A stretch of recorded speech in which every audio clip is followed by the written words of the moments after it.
सुनिए अंतर्राष्ट्रीय महिला दिवस के उपलक्ष्य में आकाशवाणी के स्टूडियो में आयोजित काव्य गोष्ठी, जिसमें भाग लेने वाली कवित्रियां हैं डॉक्टर अंजना संधिर, प्रीति जैन यानी प्रीति अज्ञात, विनीता ई कुमार और रीनू शर्मा। तो आइए सुनते हैं काव्य गोष्ठी।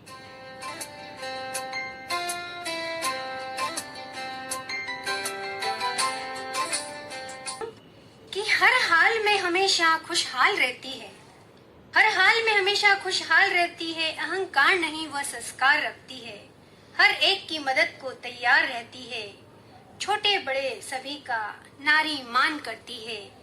तो चलिए हमारी अगली कवित्री का स्वागत करती हूँ। प्रीति अज्ञात जी हमारे साथ हैं। प्रीति अज्ञात जी आइए और अपनी रचनाओं से हमारे आकाशवाणी के श्रोताओं का मन मंत्र मुग्ध कर दीजिए। आपका बहुत बहुत स्वागत है। जी, आपका बहुत बहुत धन्यवाद और श्रोताओं को भी मेरा प्यार भरा नमस्कार। एक बार फिर मैं अपनी कविताओं को लेकर आपके सामने मुखातिब हुई हूँ। सबसे पहले सभी को महिला दिवस की हार्दिक शुभकामनाएं। मेरी जो पहली कविता है वो महिलाओं को ही समर्पित है और इसका शीर्षक है सा से स्त्री। सा से सुंदर सुशील सुघड़, सा से संस्कारी सुरुचिपूर्ण सच्ची, सा से सुमधुर वाणी स्नेहिल व्यवहार, सा से सुकोमल स्निग्ध काया, सा से सिमटी सकुचाई संवेदनशील, सा से समर्पित सुहागिन सेज सानिध्य, और देखते ही देखते सुप्रभात की तरह दृष्टिमान होने लगती है एक सुनहरी तस्वीर जहां स्मित मुस्कान समेटे सा से बनी सहनशील सर्वगुण संपन्न स्त्री चुटकी में सबकी समस्याओं के देते हुए समाधान संभाल रही है। सा से ही बनी इस सृष्टि को। इस सा के भीतर संरक्षित संस्कृति को जीती स्त्री ने समझ लिया है सा की संकुचित सीमाओं को, जान लिया है इन सीमाओं की परिधि में समाहित अपनी स्वतंत्रता का अर्थ, और यह भी सीख ली कि सुखी जीवन के लिए क्यों आवश्यक है उसका सरगम के 7 सुरों की तरह संतुलित हो संभाष्य करना। वो यह भी जान गई कि क्यों सीमित हैं उसके संवाद। किसी संक्षिप्त सराहना से दूर रहते हुए भी छुपाते हुए हृदय की गहरी पीड़ा और दुख कैसे सहेजनी है उसे अपनी समस्त संवेदनाएं और दिखना है शालीन। सा से स्वप्न देखती सौभाग्यशाली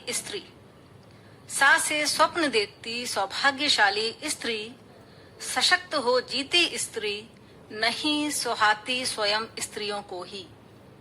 और जिस एक दिन सारे संकोच तोड़ कोई सुकोमल स्त्री इस समाज से कर बैठती है कुछ सटीक प्रश्न, ऐन उसी वक्त साएं साएं पसर जाता है सन्नाटा। और फिर तुरंत ही तत्काल प्रभाव से सहज समाप्त होने लगती हैं उसके स्त्रीत्व के बचे रहने की सारी संभावनाएं। अकस्मात किसी कुरूप कू में विलीन होने लगता है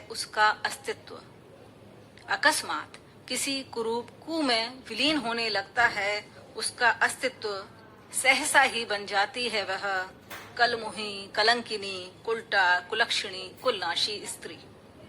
फिर कभी संपर्क नहीं साध पाती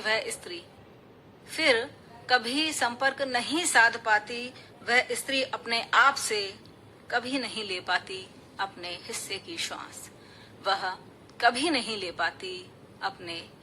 श्वास। मेरी जो दूसरी कविता है वो वर्तमान परिस्थितियों पर आधारित है। इसका शीर्षक है युद्ध। मन बहुत ही क्रुद्ध है, हो रहा एक युद्ध है, अश्रु की हर धार बहकर है हृदय निचोड़ती, बदले की फिर भावना मस्तिष्क को झंझोड़ती, शांति की हर दृष्टि का अब मार्ग अवरुद्ध है, हो रहा एक युद्ध है। क्या गलत है क्या सही, क्या गलत है क्या सही, कोई सोचता नहीं, टूटेंगी जो चूड़ियां, न्याय ये हुआ कहीं। प्रश्न गर उठाया तो कह दिया विरुद्ध है, हो रहा एक युद्ध है। खून की नदियां बहीं, खून की नदियां बहीं तो एक समंदर भी भरेगा, है शुरू जब हो गया तो खत्म आखिर कौन करेगा। नाम को पुकारता वो लौट गया बुद्ध है, हो रहा एक युद्ध है। खेल ये जिसने चलाया, खेल ये जिसने चलाया, वो मजे में ही रहेंगे, टूटेंगे घर ही हमारे, अपने हिस्से दुख रहेंगे।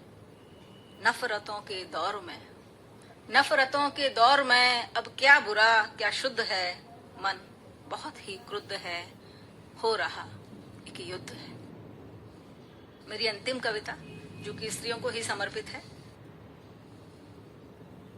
बचपन उनमें लूट रही हूँ, अपने सपने कूट रही हूँ। बचपन उनमें लूट रही हूँ, अपने सपने कूट रही हूँ। कभी छुपी थी डर बैठी एक कोने में, कभी लिपट रोई संग माँ के बिछौने में। गया समय ले साथ बीती बात सभी, अब खुद से ही रूठ रही हूँ, अपने सपने कूट रही हूँ। रिश्तों को अपनाया जिया भरम ही था, रिश्तों को अपनाया जिया भरम ही था। आया हिस्से जो पिछला बुरा कर्म ही था। है किससे क्या कहना और किसकी खातिर लड़ना, है किससे क्या कहना और किसकी खातिर लड़ना। थोड़ा थोड़ा टूट रही हूँ, अपने सपने कूट रही हूँ। वो जीवन भी क्या जो किश्तों में पाया, वो जीवन भी क्या जो किश्तों में पाया। ना समझी ये दुनिया ये इसकी क्या माया। थी कोशिश पल भर हंसकर जी लेने की, थी कोशिश पल भर हंसकर जी लेने की। भीतर ही खुद छूट रही हूँ, अपने सपने कूट रही हूँ, बचपन उसमें लूट रही हूँ। धन्यवाद श्रोता। बहुत सुंदर पंक्तियां आपकी और बहुत सुंदर रचनाएं। बहुत बहुत धन्यवाद प्रीति जी।